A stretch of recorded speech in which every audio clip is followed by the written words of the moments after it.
माय बापा विचार करे जे कि कौन दिन लावा में जी बोलो तो दबन को ऊपर नहीं कर ला कि कौन पर हम गरम बेटी बियाह करना छे अब बेटी जमाने नहीं पड़लो रही छे जया बियाह करला छे पार्वती करला के कुछ माय बाप ले वसरा पर पार्वती है आई ले अंदर में सब बाप माय बाप सुनी लेके सुनला पर पार्वती के जंगले माय हम तोरा घर माने महादेव भेलो होले पार्वती के लागले पार्वती का भेलो होले ससुराल से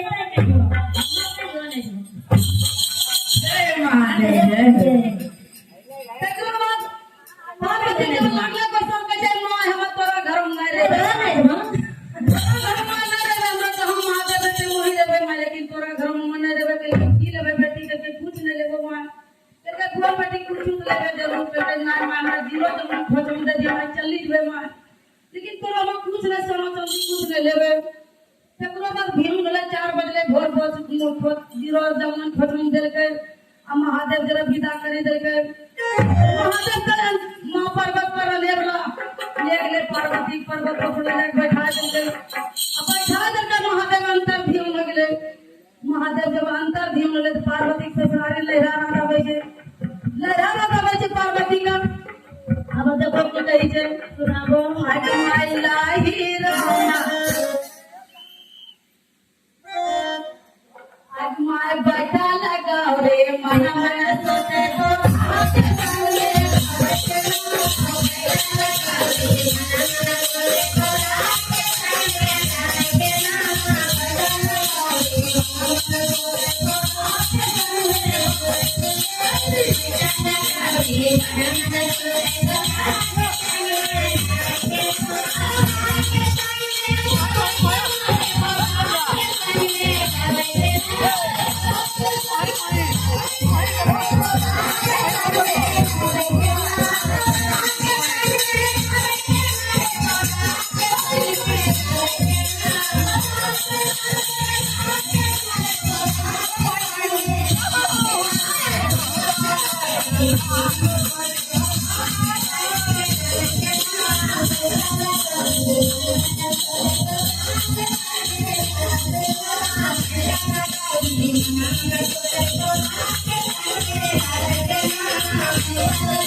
Yeah.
पार्वती गौतम महादेव ने जैसा टोटल कर पार्वती तब पार्वती मनम सोचे छे हाग माइला ही रामा छे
सच्चे दरबार की अवल लक्षण धीरे धीरे महादेव रो सब पार्वती जमी गए लक्षण पार्वती महादेव रो सब लीला जमी गए कि महादेव रे कौन कौन लीला करे जे पार्वती जब जमी गए तो ससुराली बात में मायो के जरूर कहि छै कि माय जरूर कहि छै पिता के लेकिन नहीं कहि छै लेकिन माय का जरूर कहि छै हम माय देव पार्वती की कहि जे आगे भांग खाय का ये लोगे भांग खाय का ओ भोला बाबूना आगे मैया के नारे गाना हम नहीं से बाबू बरक भागे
बेटी ना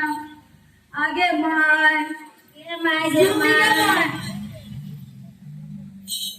सुननी के माय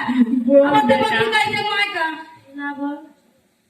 हम लहर में रहबो ना गे मैया लहर में रहबो ना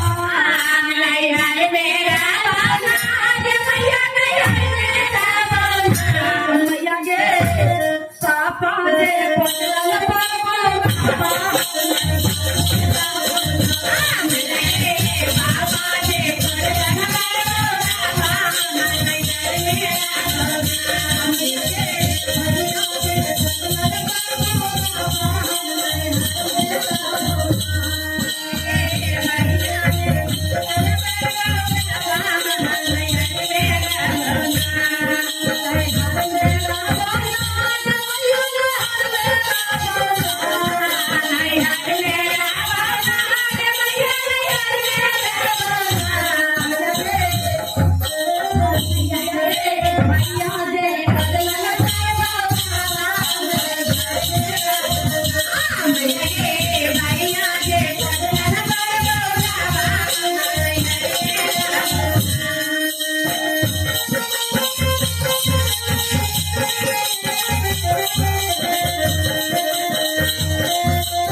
की कही जे